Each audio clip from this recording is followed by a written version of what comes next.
Hello guys, तर स्वागत आहे तुमचं आपल्या या यूट्यूब चॅनलवरती. मित्रांनो, चॅनलवर नवीन असाल तर चॅनलला सबस्क्राईब नक्की करा आणि अशाच नवनवीन अपडेट्स आपल्या या चॅनलवरती पाहत राहा. चला तर मग आपण आपल्या व्हिडिओकडे बघूयात.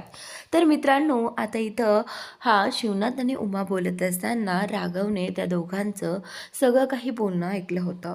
तर शिवनाथ उमाला म्हणत होते की उमा, मला सांगा, माझं माझ्या मुलांवर प्रेम नाही आहे का?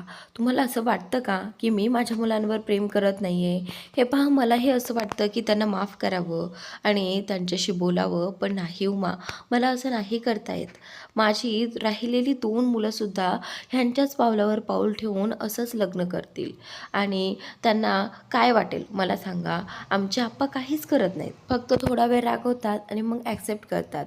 असं म्हणून ते दोघेही जण, जर त्या दोघांनीही असंच लग्न केलं तर तुम्हाला चालणार आहे का? तर मला सांगा, या दोघांनाही हे लक्षात येण्यासाठी मी हा राग धरून बसलो आहे. जर मी असं केलं नाही तर उद्या त्यांनाही असंच वाटेल की काय, आमच्या आप्पा थोडा वेळ रागवतात आणि सोडून देतात. त्याचमुळे मी माझा अबोला जो आहे तो सोडणार नाही आहे. मला असं वाटतं की माझ्या मुलांचं लग्न सगळ्या लोकांसमोर गाजावाजा करत व्हावं, म्हणूनच मला माझ्या हट्टावरती अडून राहावं लागणार आहे. त्यावेळी आता उमाला त्यांचं म्हणणं अगदी पटत होतं, पण शिवनाथला उमाची बाजू देखील कळत होती. तिचं आईचं मन आहे आणि त्यामुळे शिवनाथ म्हणतात की हे बघ उमा, मी तुला सांगत नाही आहे की तूही अबोला धरून बस, पण तुला समजावं बस एवढंच. तर त्यावेळी आता इथे राघवने एवढं सगळं बोलणं त्या दोघांचं ऐकलेलं असतं. राघव आईला म्हणतो, आई हे बघ, तू काळजी करू नको, मी सगळं काही ऐकलं आहे. आणि त्यावेळी उमाला थोडंसं हे वाटतं की राघव काय म्हणेल आता ह्या सगळ्यावरती. तर राघव म्हणतो की आई, आप्पा जे काही बोलत आहेत ना ते अगदी बरोबरच आहे आणि आप्पांचं म्हणणं कधीच चुकत नाही आई. त्यावेळी राघव आईला म्हणतो, आई, मी तुला शब्द देतो की माझं लग्न जे आहे ना ते अगदी आप्पांना हवं तसंच होणार, अगदी थाटामाटात आणि गाजावाजा करत. मी कधीही कुणाच्या प्रेमात पडणार नाही आणि आपणच्या मर्जीशिवाय मी लग्न करणार नाही.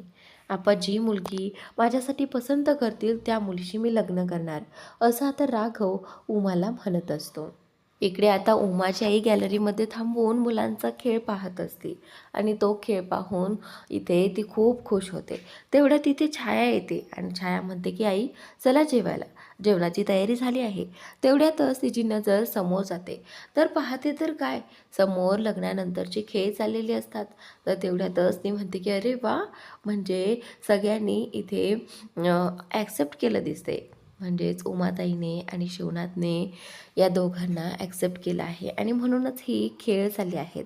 पण मला कळत नाही आहे, उमाताई आणि शिवनाथ कुठेही दिसत नाही आहेत. तर आता हे लक्षात येताच आजीही नाराज होते.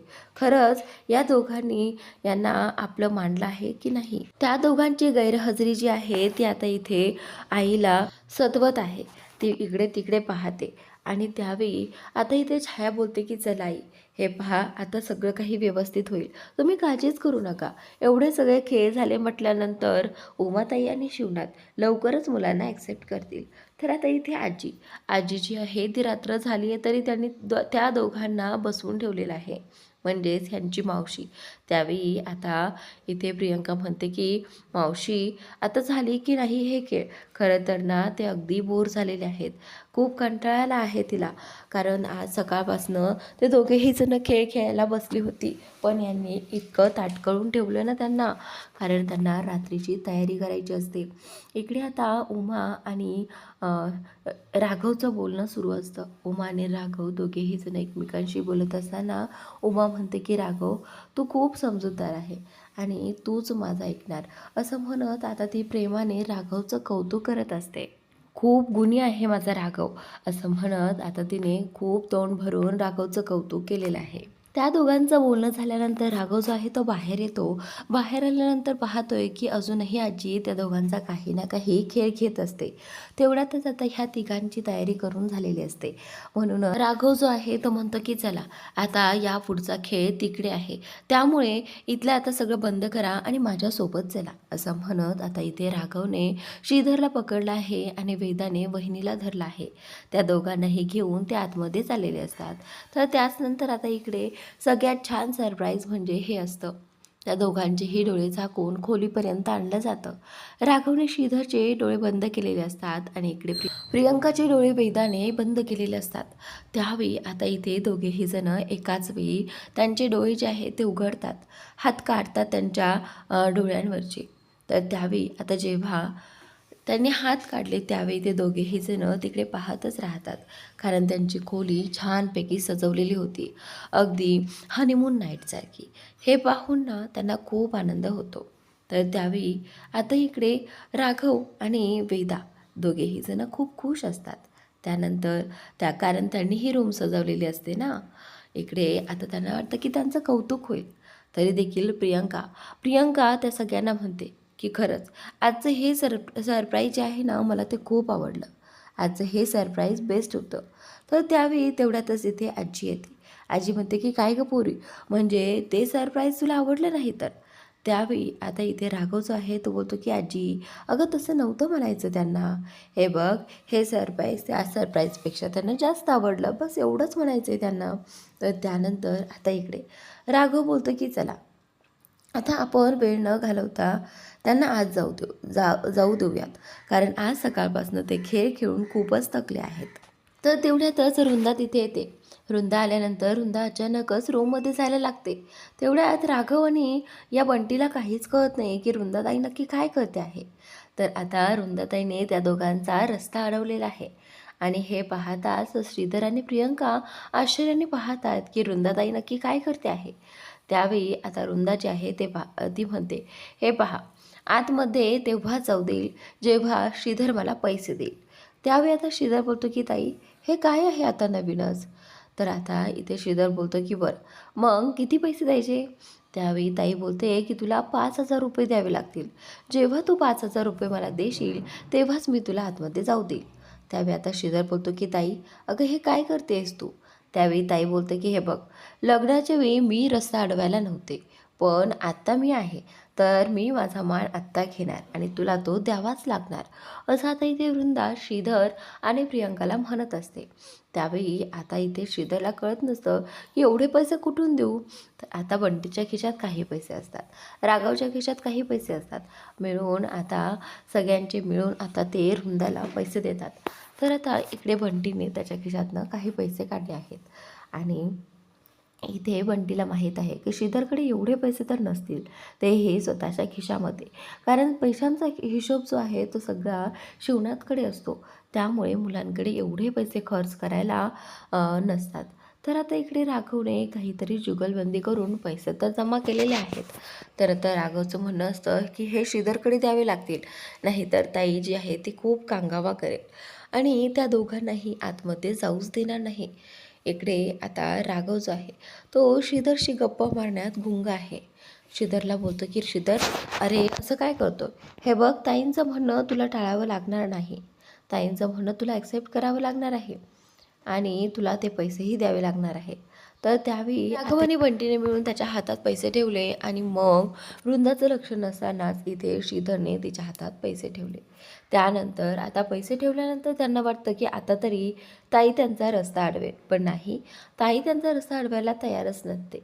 ती बोलते की पैसे तर दिले आहेत, पण आता हिच्याकडे एक काम आहे, आता हिने नाव घेतलं पाहिजे, मस्त उखाणा घेऊन तू आतमध्ये यायचंस. त्यावेळी प्रियंका जी आहे ती बोलते की पण मला तर उखाणा येत नाही. त्यावेळी आता इकडे राघवने मोबाईलवरून एक उखाणाही सुचवलेला आहे आणि एका कागदावरती मोठ्या अक्षरात लिहिलेला देखील आहे. त्यावेळी आता इकडे प्रियंका बोलते, मला येत नाही पण तरीही ट्राय करते. त्यावेळी आता हा राघव जो आहे तो पुढे तिच्यासमोर ती चिठ्ठी घेऊन उभा असतो, पण वृंदाचं लक्ष मात्र राघवकडे अजिबात नसतं. वृंदाचं लक्ष असतं ते म्हणजे प्रियंकाकडे. तिला प्रियंकाच्या तोंडून तो उखाणा ऐकायचा असतो. तर त्यावेळी आता इथे राघवने ज्या चिठ्ठीवरती उखाणा लिहिलेला असतो तोच उखाणा इथे प्रियंका घेते आणि तो उखाणा ऐकून इथे वृंदा खुश होते. वृंदा बोलते की हे बघ, तुला येत नसलं तरी तू छान सुचवलं आहे बरं का. त्यावेळी आता इथे प्रियंका बोलते की थँक्यू, असं म्हणत आता इथे ती बोलते की ठीक आहे, आता तुम्ही जाऊ शकता, असं म्हणत आता इकडे वृंदा तिथून बाहेर जाते. आणि इकडे आता बाकी सगळेजण पाहत असतात की आता आता ताईने तर रस्ता सोडला आहे आता श्रीधर आणि प्रियंका दोघेही जण एकाच रूममध्ये जातात. इकडे आता मावशी बोलते की चला आता सगळ्यांनी ज्याची त्याची कामे करून घ्या. तर त्याचनंतर आता जेव्हा सगळेजण दारातून निघून जातात त्यावेळी श्रीधर आणि प्रियंकाने लगेचच दाराची कडी लावलेली आहे. एकदा की कडी लावली तर श्रीधर जो आहे तो लगेचच प्रियंकाच्या जवळ येतो. आणि आता इथे प्रियंका प्रचंड लाजत असते. खरं तर त्याच्या स्पर्शाने तिला ना वेगळेच शहारे येत असतात, म्हणून तिला जरा कसं तरी होत असतं. पहिलीच वेळ असल्यामुळे आता प्रियंका खूपच लाजत असते. इकडे आता हा जो श्रीधर आहे तो अगदी तिच्या जवळ आलेला असतो आणि तिला स्पर्श करत असतो. तर त्याच्या स्पर्शाने तिला अगदी थरथरायला होतं आणि ती अगदी लाजून दुसरीकडे पळत असते. पण श्रीधर पुन्हा तिला पकडत असतो. श्रीधर प्रियंकाला म्हणतो की प्रियंका, हे असं काय चाललंय तुझं? तू अशी सारखी लांब पडणार आहेस का? तर त्यावेळी आता प्रियंका जी आहे ती बोलते की श्रीधर, मला खूप वेगळं वाटते. तर आता श्रीधर बोलतो की नाही प्रियंका, तसं काही नसतं. हे बघ, आता इथे श्रीधर जो आहे तो अगदी रोमॅन्टिक पद्धतीने तिच्याशी बोलायला लागतो. तर त्यानंतर इकडे वृंदा जी आहे ती आता तिच्या रूममध्ये चाललेली असते. तर तिला साडी वगैरे चेंज करायची असते. तेवढ्यातच तिला समोर माधव दिसतो आणि आता माधवला असं सॅड पाहून ती लगेचच त्याच्याकडे येते आणि बोलू लागते की काय रे माधव, आज तू त्याच्या आधी लग्न केलं असतंस तर आज त्याच्या जागी तू असतास, पण तुला ते जमलं नाही. त्यावेळी माधव बोलतो की हे बघ ताई, तू जरा समजून घे. असं म्हणताच आता इकडे ती वृंदा जी आहे ती निघून गेलेली आहे, कारण तिला आवरायचं असतं. ती बोलते की आई, आता जाते मी माझ्या खोलीत आणि एकदा आवरून बाहेर येते. त्यावेळी आईचं म्हणणं काय असतं की वृंदा, तू प्लीज असं माधवशी बोलू नकोस, अशा वेगळ्या अर्थाने माधवशी बोलायला जाऊ नकोस. त्यावेळी आता इथे वृंदा जी आहे ती बोलते की ठीक आहे आई, तुला जर वाटत असेल ना तर नाही बोलणार, असं म्हणत आता ती तिथून निघून गेलेली आहे. तर आई तिला समजवण्याचा प्रयत्न करत होती. इकडे आता वृंदा गेल्यानंतर राघव आणि बंटी जरा रिलॅक्स होतात, कारण वृंदा जी आहे ती काही ना काही टेन्शन देतच असते. त्यावेळी राघव बोलतो की चल बंटी मामा, आता आपल्याला पुढचा प्लॅन करायला हवा. तर आता बंटी आणि राघव दोघे मिळून आता श्रीधरला त्रास देणार आहेत. त्यावेळी वेदा बोलते की हे पहा, आत्तापर्यंत मी तुमची साथ दिली, मग आता मलाही घ्या तुमच्या टीममध्ये. त्यावेळी राघव बोलतो की जा, तू वृंदाताईला कंपनी दे. हे बघ, वृंदाताई आता एकटी असेल, तू जा आणि तिच्याशी छान गप्पा मार. आणि आता तसंही आता काहीही करायचं नाही आहे, आता आम्ही जाऊन झोपणार आहोत. त्यावेळी आता वेदा बोलते की हे पहा, तुम्ही चीटिंग करत आहात, का करताय तुम्ही माझ्यासोबत असं? त्यावेळी आता राघव बोलतो की जा जा गुप जाऊन तिथे वृंदाताईशी बोल. तर आता इकडे वेदा रागारागात रूममध्ये निघून जाते आणि इकडे श्रीधर अजूनही प्रियंकाच्या जवळ येण्यास मग्न असतो आणि प्रियंका अजूनही लाजून चूर झालेली आहे. प्रियंका श्रीधरला थांबवत असते आणि श्रीधर प्रियंकाला म्हणत असतो की का गं सतत असं थांबवत आहे? हे बघ, आज मला जे हवं आहे ते मला मिळवायचं आहे. त्यावेळी प्रियंका जी आहे ती बोलते की त्याचनंतर आता इकडे माधव जो आहे तो अगदी शांत डोक्याने इथे बसलेला असतो. पण आता इथे त्याला वृंदा जे काही बोलली ते आठवत असतं. वृंदा म्हटली होती की जर तू श्रीधरच्या आधी लग्न केलं असतंस तर आज त्या खोलीमध्ये तू असतास. तुला कळतंय का माधव, तू का नाही केलंस असं? तर आता तिच्या म्हणण्यावर तो विचार करतो आणि तेवढ्यातच तिथे राघव आणि बंटी दोघेही जण येतात आणि त्याला विचारू लागतात की काय झालंय तात्या, तू असं एवढं शांत का बसलायस? तर त्यावेळी आता हा माधव जो आहे तो बोलतो की नाही राघव, काही झालेलं नाही आहे, हे बघ मी असंच बसलो आहे. तर त्यावेळी आता राघव बोलतो की चला दाद्या, तुला आता एक गंमत दाखवतोय बरं का. त्यावेळी आता हा माधव जो आहे तो बोलतो की आता काय करणार आहेस तू राघव? तर राघवने श्रीधरच्या रूममध्ये मोबाईलमध्ये एक अलाराम लावून ठेवलेला आहे, जो की राघवने बटन दाबल्यानंतर लगेच लागतो. तर आता इथे ज्यावेळी आता हा श्रीधर आणि प्रियंका दोघेही जण एकमेकांच्या खूप जवळ येतात, त्याचवेळी अचानक आता इकडे ते वाजतं. खरं तर त्याचा आवाजही खूप वेगळा असतो आणि इकडे राघव तो वाजवून खूप हसत असतो. त्याला वाटतं आता श्रीधर जो आहे तो खूप चिडेल आणि रागारागात माझ्याकडे येईल, माझ्यावर ओरडेल. मला माहिती आहे, मला खात्री आहे तसंच नक्की होणार, असं राघव इथे त्या दोघांनाही म्हणत असतो. तर त्यानंतर माधव राघवला बोलतो की राघव, अरे असं नको करूस, हे बघ असं करू नकोस, नाही तर श्री चिडेल. त्यावेळी आता राघव बोलतो की नाही नाही चिडणार तो, हे बघ एवढं सगळं आपण त्याच्यासाठी केलं आहे आणि तो असा कसा आपल्यावर चिडेल. तर आता राघव त्याची मज्जा घेत असतो. आणि इकडे श्रीधर आता प्रत्येक वेळी तो आवाज आल्याने खूप इरिटेट होतो. कारण ज्यावेळी श्रीधर प्रियंकाच्या जवळ जातो त्याच वेळी अचानकच तो आवाज येतो आणि आवाज आल्यानंतर ते दोघेही जण खूप दचकतात. आणि त्यावेळी श्रीधर म्हणतो, प्रियंका आता आपल्याला शोधायला हवं की आपल्या रूममध्ये नक्की काय आहे आणि कसला आवाज येत आहे.